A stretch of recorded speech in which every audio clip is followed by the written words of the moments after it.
It was a crime so outrageous, so unbelievable, it sounded like the plot of a Hollywood thriller. But this was no script. This was real. It was 1978, and North Korea's obsessive, power-hungry film fanatic, Kim Jong-il, had just set his sights on his next grand production. But there was a problem.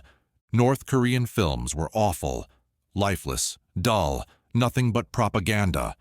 And Kim Jong-il, who saw himself as a visionary director, knew exactly who could fix it. But they weren't going to come to him, so he would steal them. The targets? Shin Sang-ok, South Korea's most celebrated filmmaker, and his ex-wife, the dazzling actress Choi Eun-hee. They were a power couple in South Korean cinema until their careers hit trouble. That's when the trap was set. Choi, lured by the promise of a lucrative business deal in Hong Kong, arrived alone, unsuspecting. She was expecting a meeting. Instead, she was shoved onto a boat, a bag thrown over her head. When she came to, she was in North Korea. Her ex-husband, Shin, had no idea. Days turned into weeks. Something was wrong.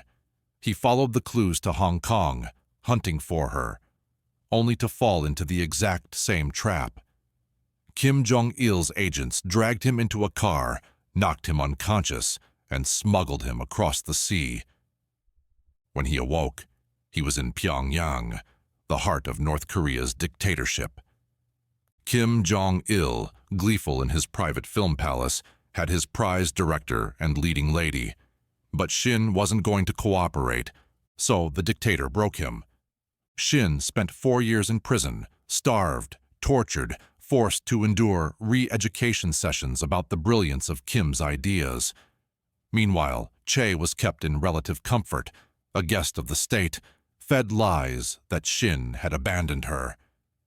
And then, one day, a miracle. Shin and Choi were reunited. The dictator himself had arranged it. But this wasn't a romantic reunion. This was a power play. Kim Jong-il wanted them to make movies for him. What choice did they have? Refuse, and they'd disappear forever. For years, they played their parts. Shin directed, Choi starred, and Kim Jong-il beamed with pride.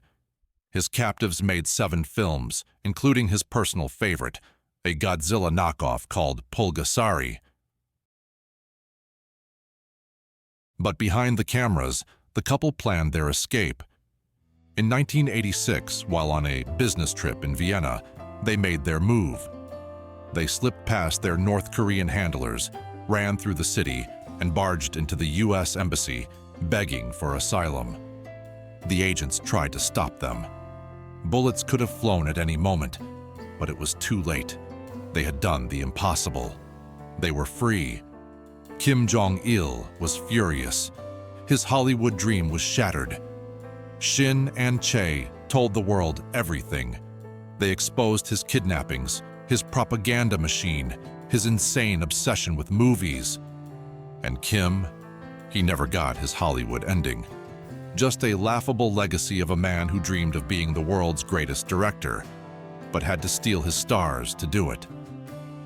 That, my friend, is the true story of Kim Jong-il's insane movie heist.